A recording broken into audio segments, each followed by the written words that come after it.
Eu espero que tenha essa utilidade também.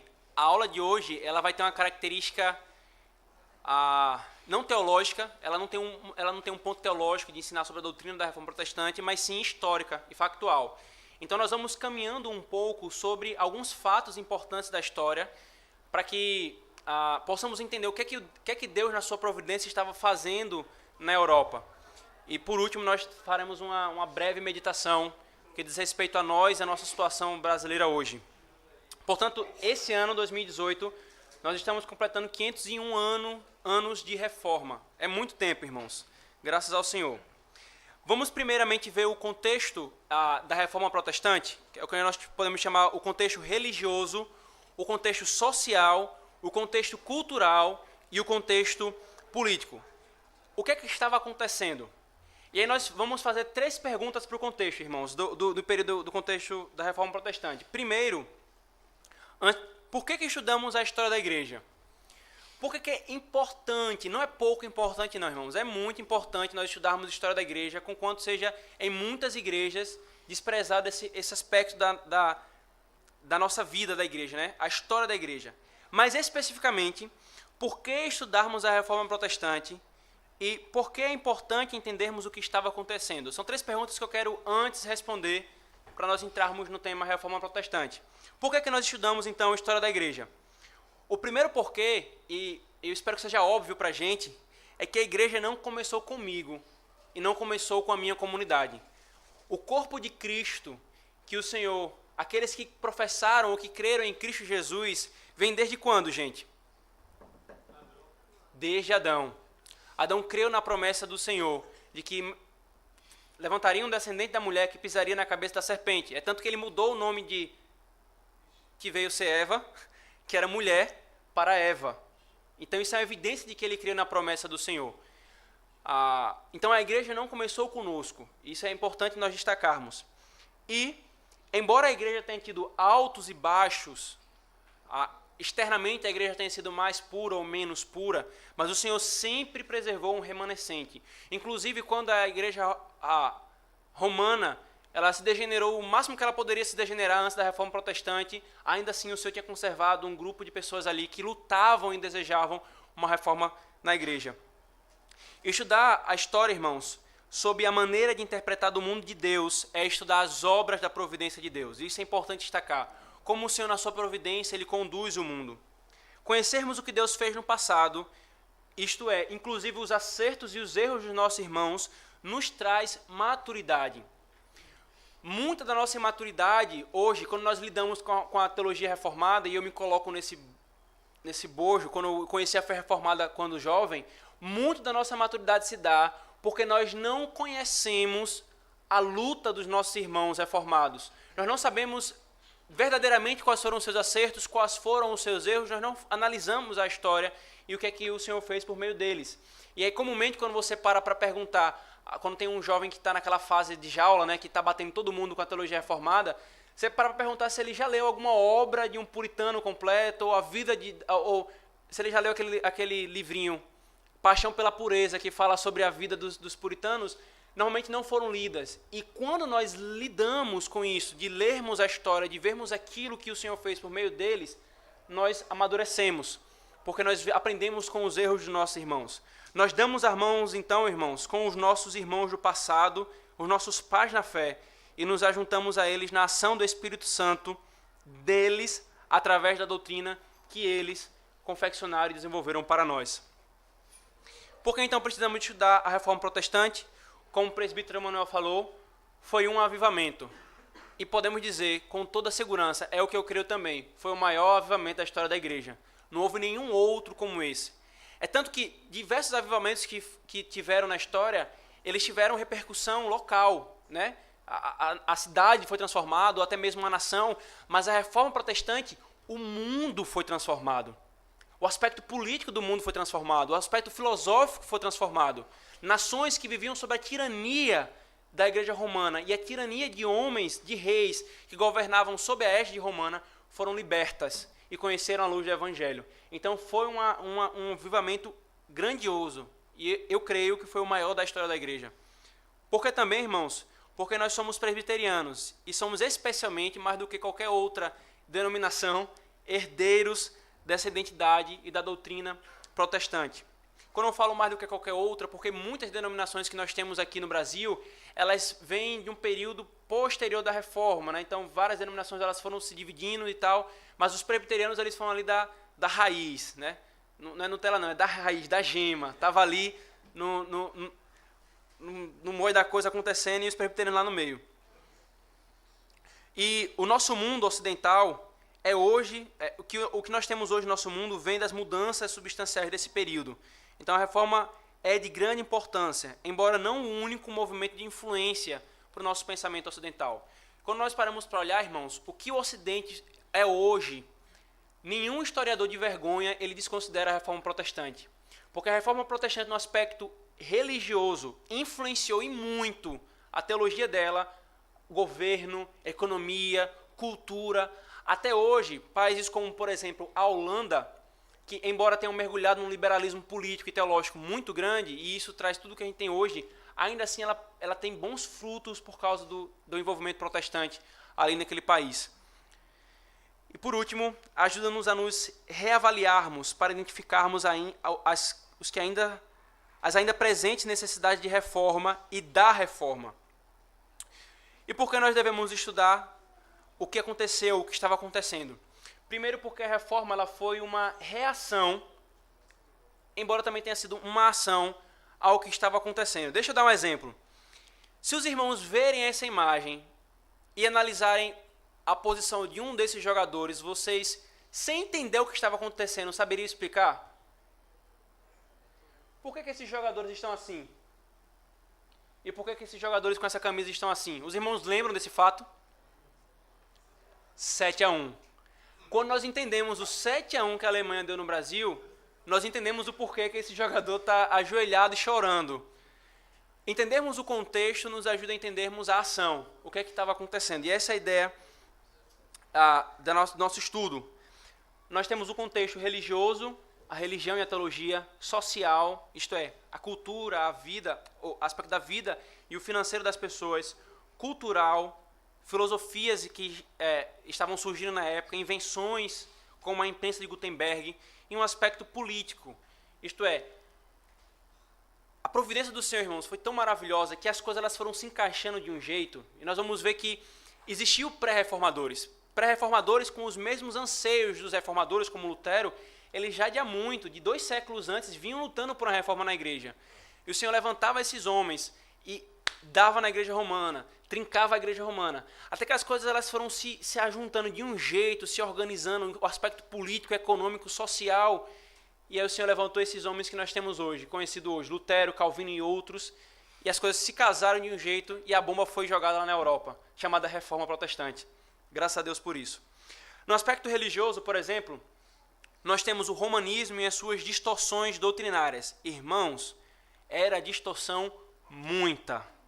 Não é somente uma distorção no que diz respeito a se a salvação é pela fé ou não, que isso já seria suficiente, mas era distorção muita.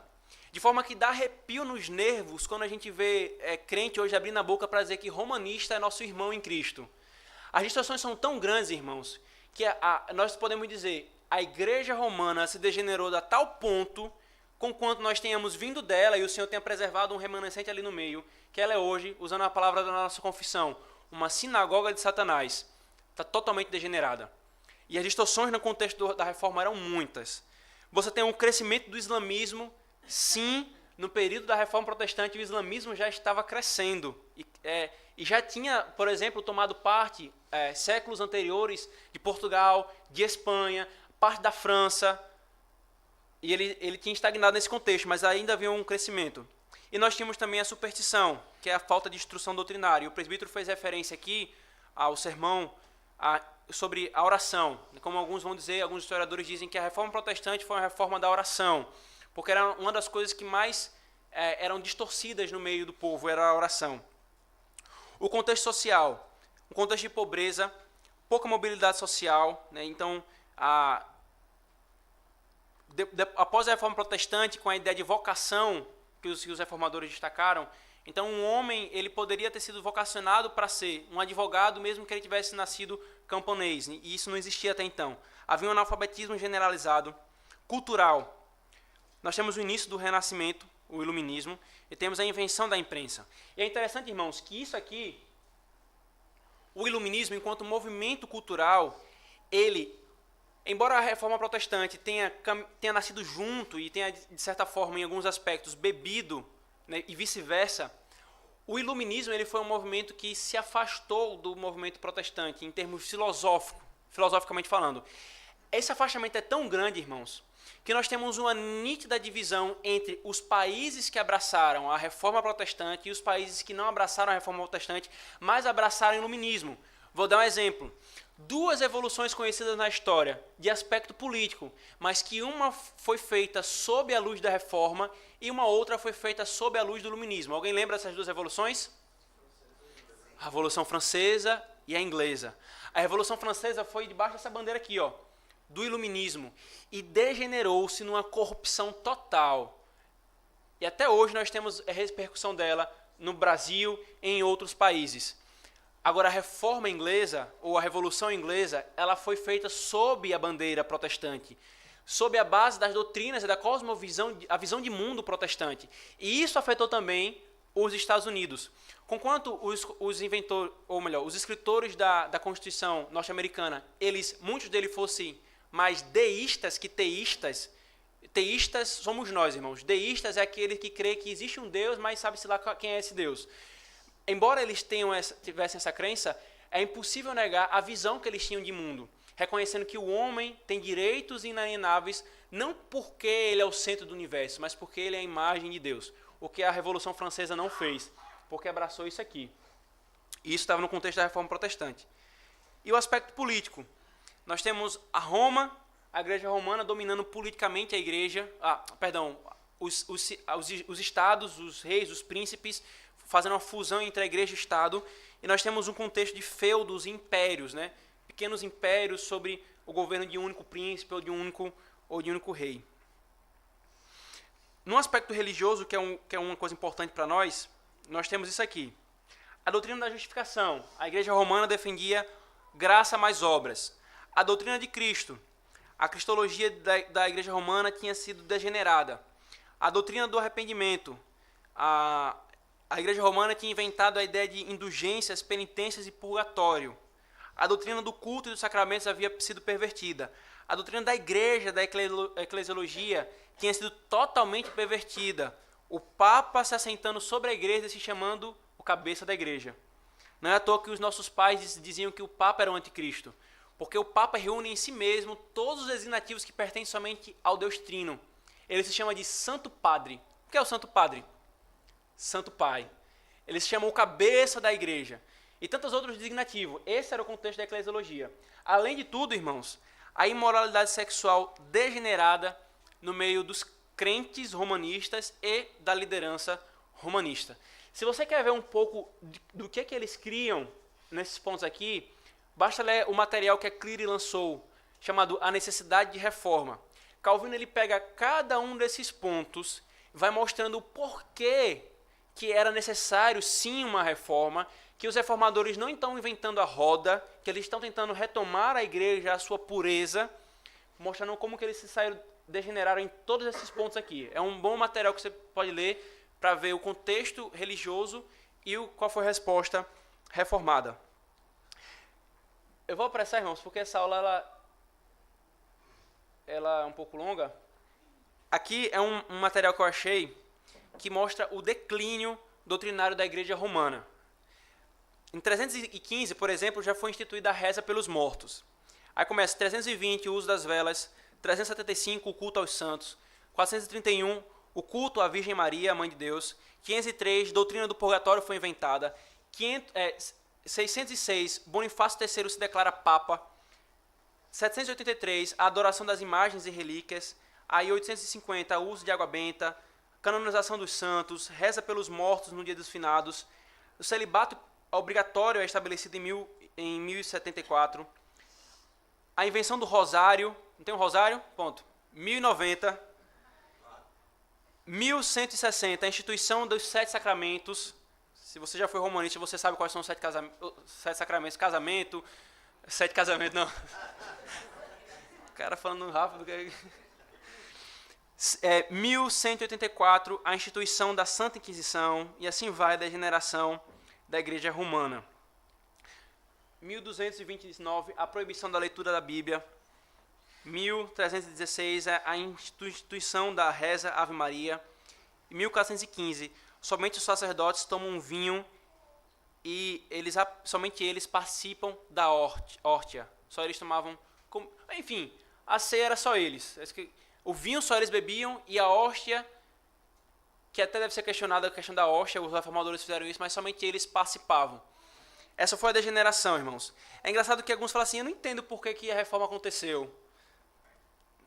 Está aqui. A degeneração, a corrupção total da igreja. E aí o que nós temos aqui, irmãos? Um rápido panorama da reforma protestante. Nós temos 3 momentos da reforma. O primeiro seria o que nós chamamos de pré-reforma ou a preparação. Pré-reforma, não porque eles não intentaram a reforma, mas é porque foram movimentos anteriores à reforma efetiva. E aí nós temos o que nós chamamos de reforma protestante, reforma luterana e reforma calvinista ou reforma reformada. Por assim dizer. Mas é para ficar claro uma distinção aqui, irmãos. Conquanto nós chamamos tudo isso aqui de reforma protestante, há uma distinção nas reformas. Nós temos o que eu chamo de primeira onda, que é a reforma luterana, e uma segunda e terceira onda, que é a reforma calvinista, ou os reformados. Há uma distinção aqui porque as ênfases e a maneira como lidam com a reforma são diferentes. Embora ambos trouxeram uma ruptura com a igreja romana, embora ambos tenham por essencial a justificação pela fé, os 5 solas, por exemplo, mas há nítidas distinções entre os movimentos. Entre a reforma luterana e a reforma calvinista. Agora, irmãos, vamos caminhar rapidamente aqui pelo período dos pré-reformadores. Eu fiz uma pequena linha, uma linha do tempo da reforma. Para nós entendermos um pouco, uma coisa que eu sempre fiquei fascinado, irmãos, em estudar a história e história da igreja, é conseguir entender como que as coisas elas ocorriam concomitantemente. Então, por exemplo, aqui no Brasil, o primeiro culto protestante foi feito lá no Rio de Janeiro, quando nós tivemos a escrituração da Confissão de Guanabara, a Confissão de Fé da Guanabara. Aquilo que estava acontecendo aqui no nosso país, no Brasil colônia, ocorreu no contexto em que a reforma protestante estava pegando fogo na Europa. Então, eu sempre achei legal nós entendermos os paralelos, o que estava acontecendo num canto, enquanto outra coisa acontecia em outro canto. E essa linha do tempo da reforma que eu fiz era para mostrar isso, para nós termos uma visão panorâmica do que estava acontecendo, né? Como que as peças do xadrez elas estavam se movimentando. Então está aqui a foto da Europa, né? Se os irmãos comprarem esse flashcard de Davi, vai conseguir perceber bem nidozinho essa questão dos países. Mas nós temos ali a Espanha, sem mexer, tá, gente? Isso foi só uma... Nós temos ali a Espanha, a França, ok? A Alemanha, as Ilhas Britânicas, a Suíça ali no meio. O que é que nós temos? Pedro Valdo, em 1140, que nasceu em 1140 e morreu em 1218, foi o primeiro pré-reformador, tido como um dos primeiros pré-reformadores. Eles são chamados de valdenses. Era um grupo. Pedro Valdo ele atuou na França. Então está aqui. Quase 100 anos depois, nós temos John Wycliffe, em 1320, que nasceu em 1320 e morreu em 1384, e John Hus, 1369 a 1415. Um atuou na Alemanha, que foi o caso de Hus, e o outro atuou na Inglaterra. Então, os irmãos conseguem perceber aqui o quadro está se formando? Nós tivemos um pré-reformador nas Ilhas Britânicas, um na Alemanha e um na França, no período que antecedeu a Reforma Protestante. Aí, em 1483, nasce Martim Lutero. E Martim Lutero está crescendo. E ele vai atuar onde? Na França. Perdão, na Alemanha. Em 1884, nasce... Desacelera.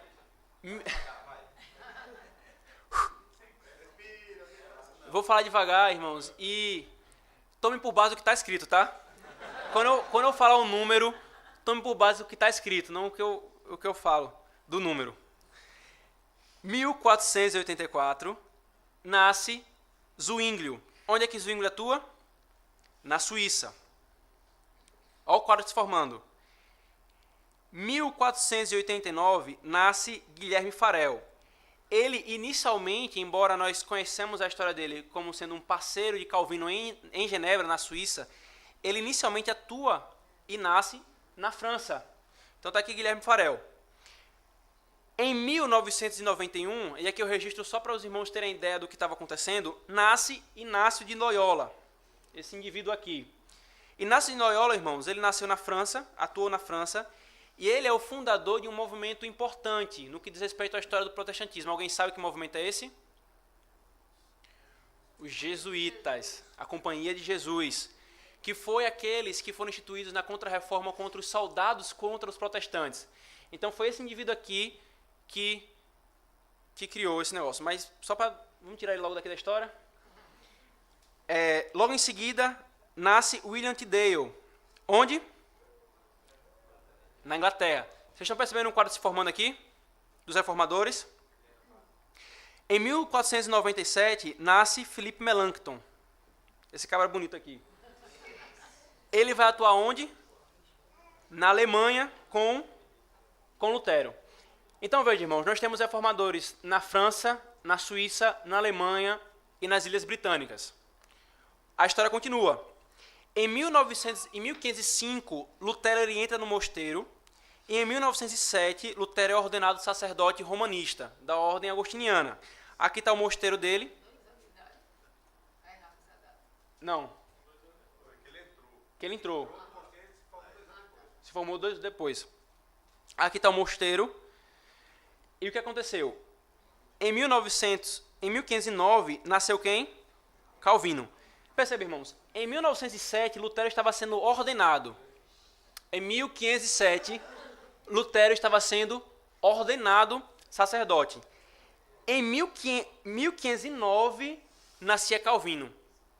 Vocês conseguem perceber que há uma diferença de tempo entre Calvino e Lutero.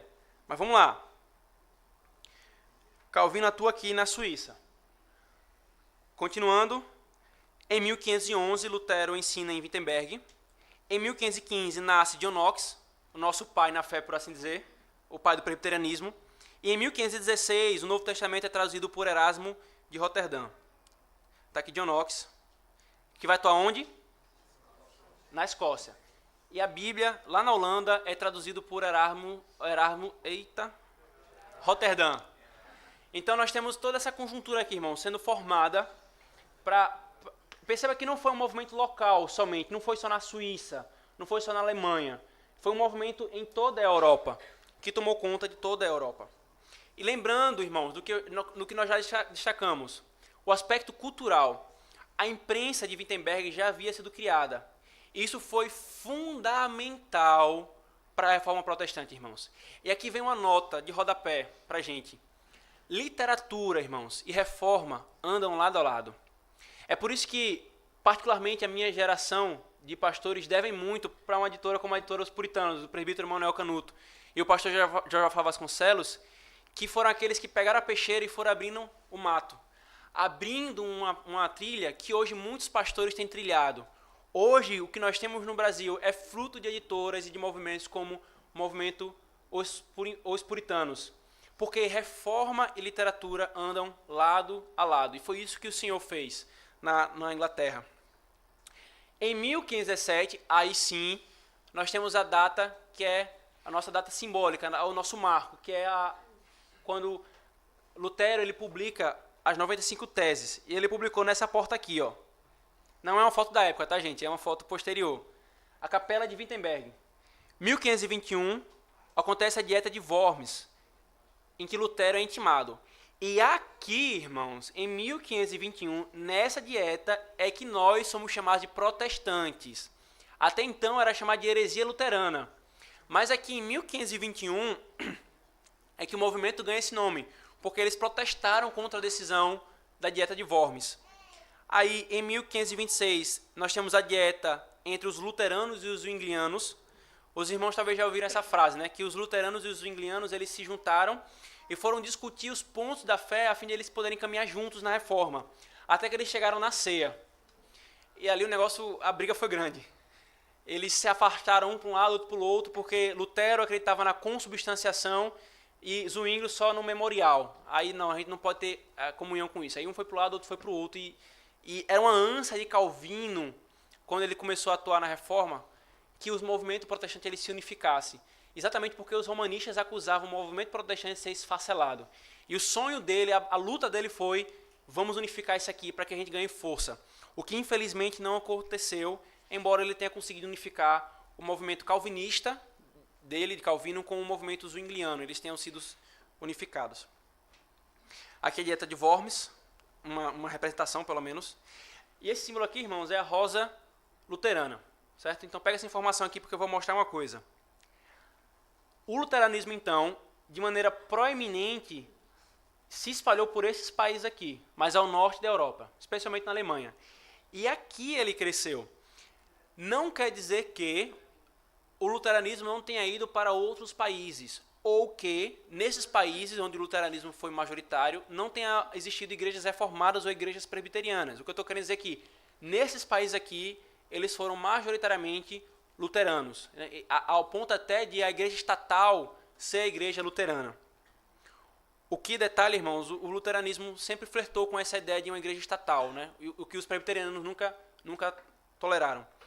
E ali, irmãos, aquele símbolo ali é o símbolo da igreja anglicana, que é em 1534 surge o anglicanismo, o rei Henrique VIII. Por que eu destaco isso aqui, irmãos? Porque o nosso movimento, ou melhor, a nossa confissão de fé se deu na luta contra isso aqui, contra o anglicanismo. E já eu vou falar o porquê.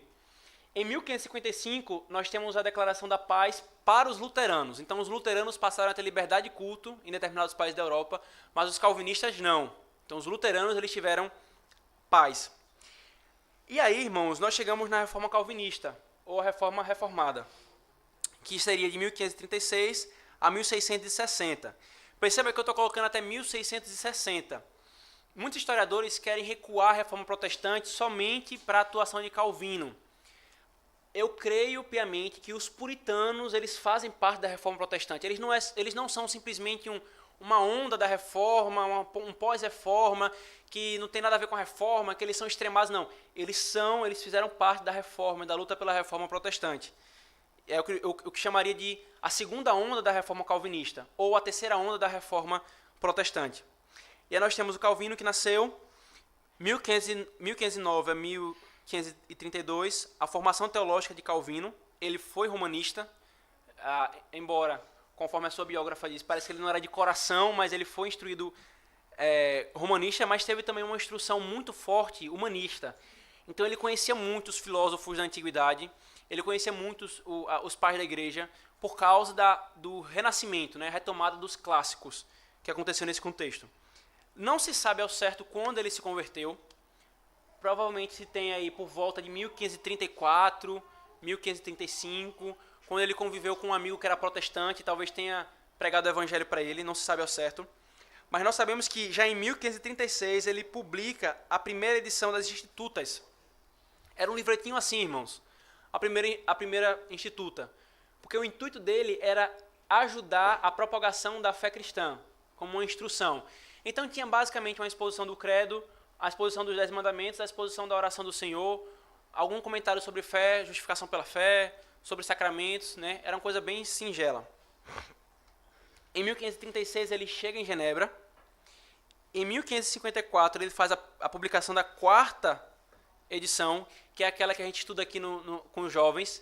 Aí foi desse livrinho aqui para esse aqui, para poder responder aos opositores. E nós temos, irmãos, em Genebra, uma reforma que vai afetar não só a religião naquela cidade, naquele país, mas também a criação da Academia de Genebra. Calvino, e aqui é uma injúria que fazem ao movimento reformado, que o movimento reformado não era missionário. Calvino de Genebra, irmãos, enviou mais de 1000 missionários para toda a Europa. Sabe para onde veio um deles? Para o Brasil. Atuar aqui no nosso país, no Brasil colônia. E eles também faziam um trabalho com refugiados. E é nesse sentido que eu até brinquei com o pastor Paulo, o pastor Douglas, dizendo que aqui não é Genebra, mas a IPA ela funciona como? Para muitos seminaristas que vêm estudar no SPN.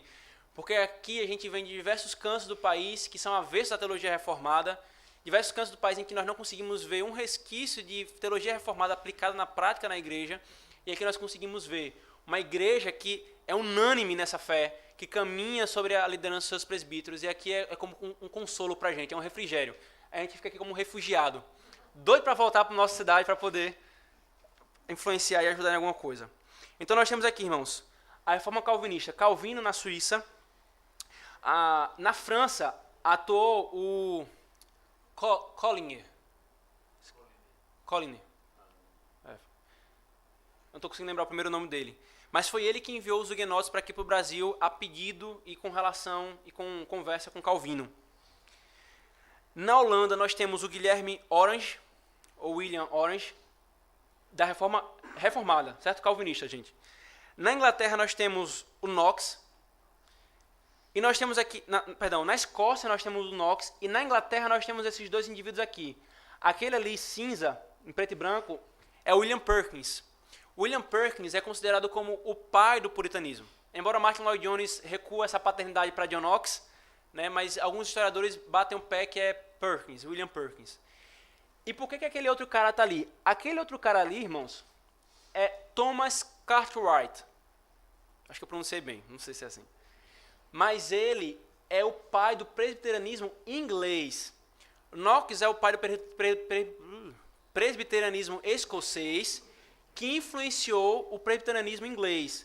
Mas Thomas Cartwright, ele estava lá na Inglaterra, já contemporâneo de Knox e de Perkins, lutando para que o presbiterianismo fosse o sistema de governo da igreja da Inglaterra, e não o sistema anglicano, que era um sistema episcopal. E aqui, irmãos, nós começamos a entender a distinção entre a primeira reforma, a primeira onda da reforma e a segunda onda da reforma. Porque a primeira onda da reforma, ela poderia ser chamada de uma reforma da salvação, da soteriologia. A ênfase dela foi muito na salvação pela fé, justificação, oração e tal, mas ela não trouxe uma ruptura muito grande com a igreja romana. E aí qual foi o fruto dessa primeira onda? Nós temos a igreja luterana. Se você for para a igreja luterana, você vai perceber muitas características da igreja romana na igreja luterana, porque Lutero a preservou pela sua mentalidade ainda romanista, alguns vão dizer que ainda medieval. A reforma anglicana foi uma reforma inicialmente só política. O rei Henrique VIII queria se casar de novo. Mas existia um apelo já na Inglaterra pela liberdade de Roma. Então eles se tornaram protestantes na salvação, na doutrina da salvação, mas totalmente romanistas na doutrina de culto, na doutrina de governo. E os puritanos atuaram nesse contexto, irmãos, de uma igreja que não tinha se reformado totalmente. É por isso que eles falavam que a reforma deles era uma reforma completa, uma luta por uma reforma completa, por aquilo que a Inglaterra tinha passado, que era uma meia reforma. Essa mesma luta aconteceu na Holanda também, e aí daí que surge o movimento puritano holandês, que é chamado de Nadari Reformatie, né, que é um movimento paralelo com o puritanismo inglês. Pronto, e aqui esses países eles foram majoritariamente calvinistas, reformados. E aí uma outra informação importante, irmãos. Nós temos deixa eu voltar aqui. Os irmãos conseguem perceber que as ilhas britânicas estão afastadas, está separada do continente, né? Então é com base nisso que se diz o seguinte: a reforma calvinista continental e a reforma calvinista britânica. Há uma leve bifurcação nesse sentido, embora não oposição um ao outro, mas é daí que surge a denominação Igreja Reformada, que é que nós temos aqui, Igreja Reformada do Brasil, que foi para o Canadá, que foi para... E nós temos os presbiterianos, majoritariamente eles eram das Ilhas Britânicas, né? Então nós temos a denominação Igreja Reformada e a Igreja Presbiteriana, ambos movimentos calvinistas, mas em lugares diferentes. Tanto que essas igrejas do continente elas passaram a subscrever as 3 formas de unidade e agarraram elas e ficaram nelas.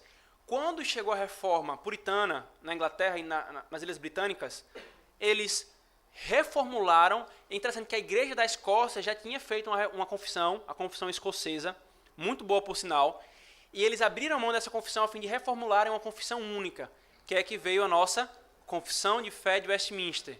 E aí os dois movimentos, presbiteriano nas Ilhas Britânicas e as igrejas reformadas no continente, passaram a subscrever 2 documentos confessionais calvinistas, mas distintos. Um de Westminster, os padrões de Westminster, e o outro, as 3 formas de unidade. E outros documentos que não vem ao caso. Então, cresceu aqui o movimento calvinista nesses países. Esse é o movimento, irmãos. Primeira onda, 1517 a 1536, o movimento luterano e zwingliano, embora a ênfase caia nos luteranos. A segunda onda foi 1536 a 1585, com Calvino e Knox. Calvino, a igreja reformada no continente, Knox, nas Ilhas Britânicas, a igreja presbiteriana. E a terceira onda, 1580 a 1690, os puritanos presbiterianos e os holandeses, os puritanos holandeses que lutaram pela reforma lá também.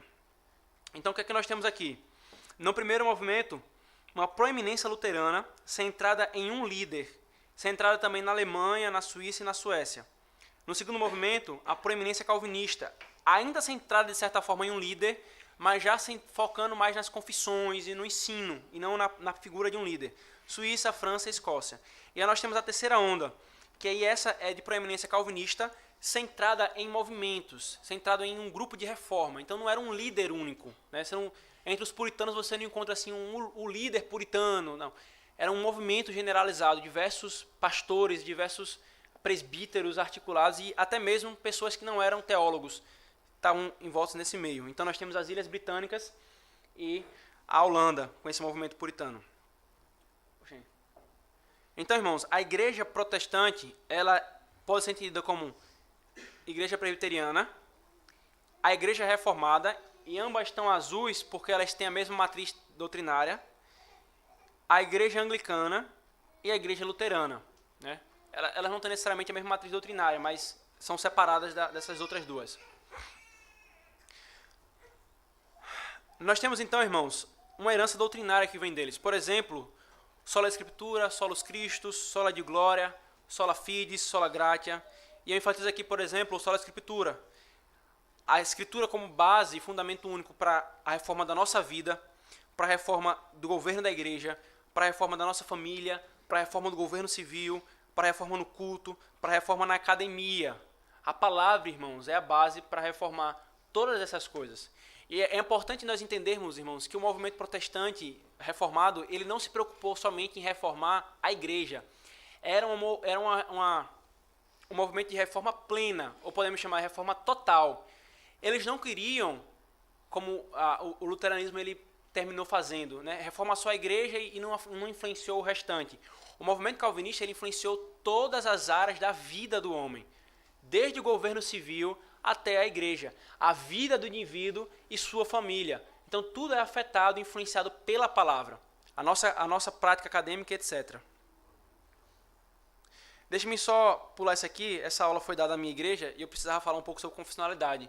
Os irmãos já estão tranquilos com isso, então vou pular aqui. E aí uma reflexão, irmãos. Uma reflexão. Ao nós nos depararmos com a reforma protestante, que necessidade nós temos ainda dela? Ou melhor, que necessidade nós temos de reforma? E aqui eu quero destacar essas duas coisas. Nós precisamos de reforma e nós precisamos da reforma. Nós precisamos de duas coisas. Precisamos de reforma? Sim. É notório que nós precisamos de reforma hoje. Nós precisamos de reforma no que diz respeito à revitalização, à mudança, à transformação. Eu já vou falar um pouco sobre isso. E nós precisamos da reforma, sim ou não? Sim.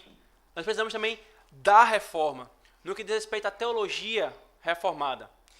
E aqui, irmãos, é interessante porque esse movimento progressista, marxista, esquerdista, etc., que tomou conta da igreja, ele trouxe uma ênfase para a teologia que é assim: nós precisamos fazer uma teologia brasileira, né? Uma teologia que seja do tupiniquim, né? E tal. esse negócio, essa hegemonia europeia sobre nós, essa hegemonia, aquela besteira toda. Irmãos, nós temos uma crença. Que crença é? A palavra do Senhor tem uma única interpretação. Ponto. A nossa teologia é feita com base na palavra do Senhor. Ou a teologia está correta, ou ela não está correta.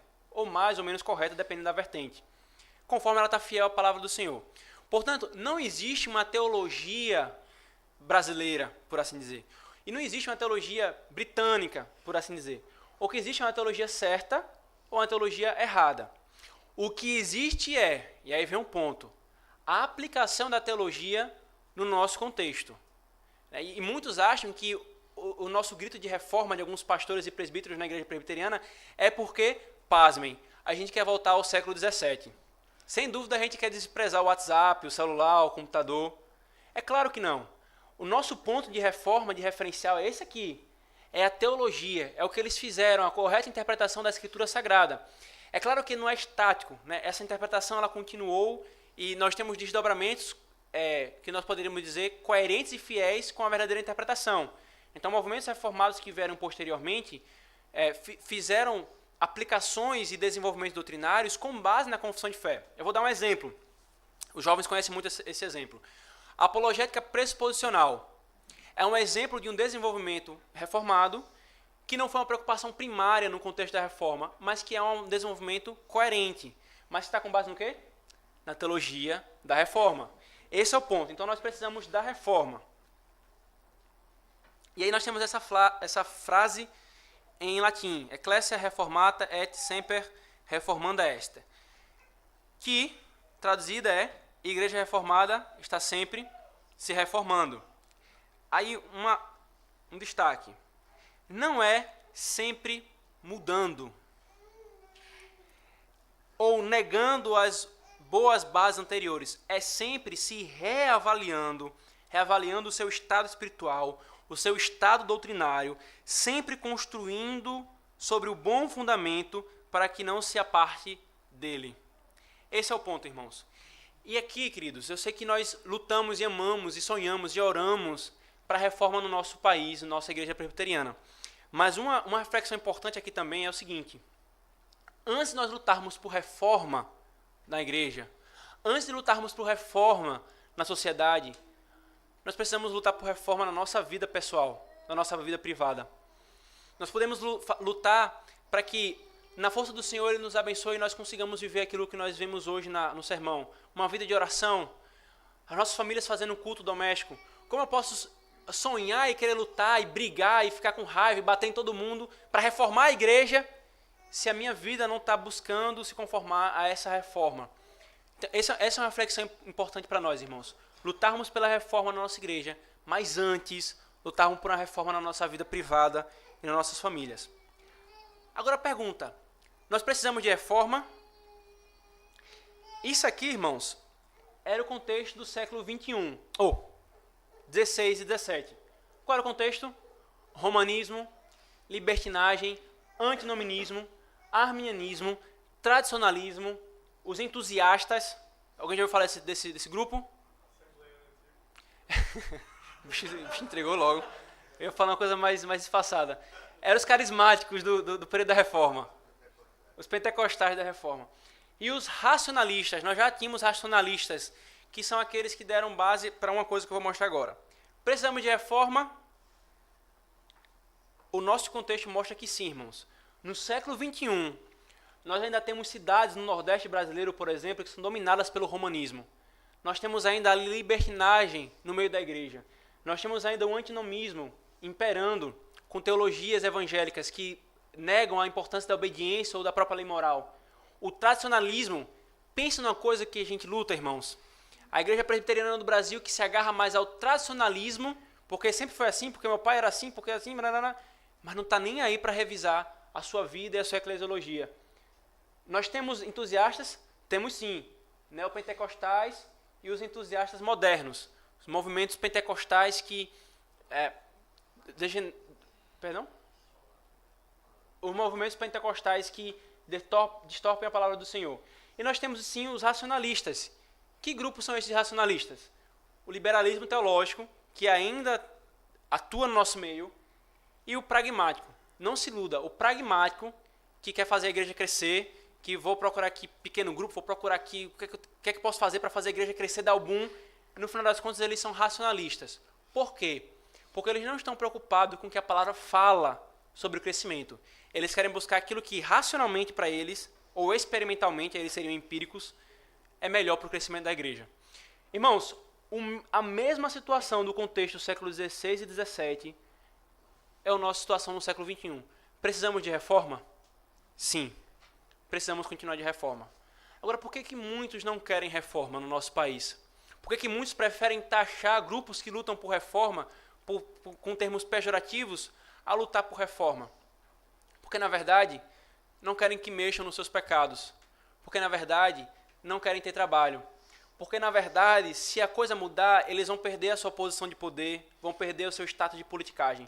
Mas é importante, irmãos, que nós deixemos de lado aquilo que nós favorecemos como sendo importante para nós e abracemos aquilo que o Senhor nos chama, a reforma sempre e contínua, usando a mesma base que o Senhor nos deu.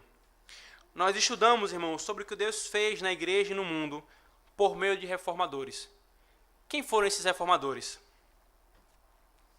Homens os quais, pela fé, conquistaram reinos, praticaram a justiça, alcançaram o cumprimento de promessas, fecharam boca de leões, apagaram o poder do fogo e escaparam do fio da espada. Na fraqueza, tiraram força, tornaram-se poderosos na batalha e puseram em fuga exércitos estrangeiros. Alguns foram torturados e recusaram ser libertados, para poderem alcançar uma ressurreição superior. Outros enfrentaram zombaria e açoites. Outros ainda foram acorrentados e colocados na prisão, apedrejados, cerrados ao meio, postos à prova, mortos ao fio da espada. Andaram errantes, vestidos de pele de ovelhas e de cabras, necessitados, afligidos e maltratados. O mundo não era digno deles. Vagaram pelos desertos e montes, pelas cavernas e grutas.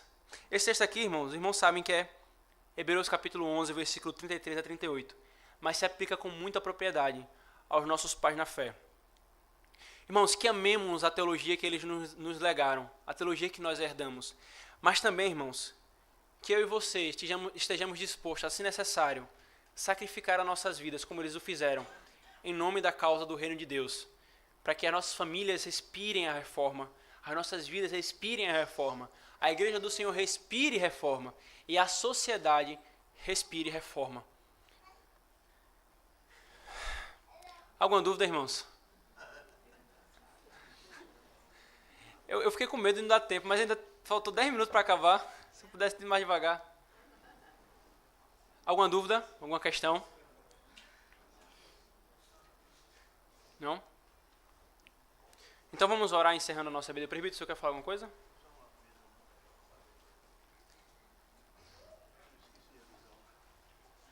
Irmãos, eu esqueci de avisar uma coisa, talvez fosse a mais importante, né? Além da reforma. Próximo domingo nós já anunciamos, o pastor anunciou já algumas semanas atrás, que no próximo domingo nós estaremos aqui para a nossa assembleia extraordinária da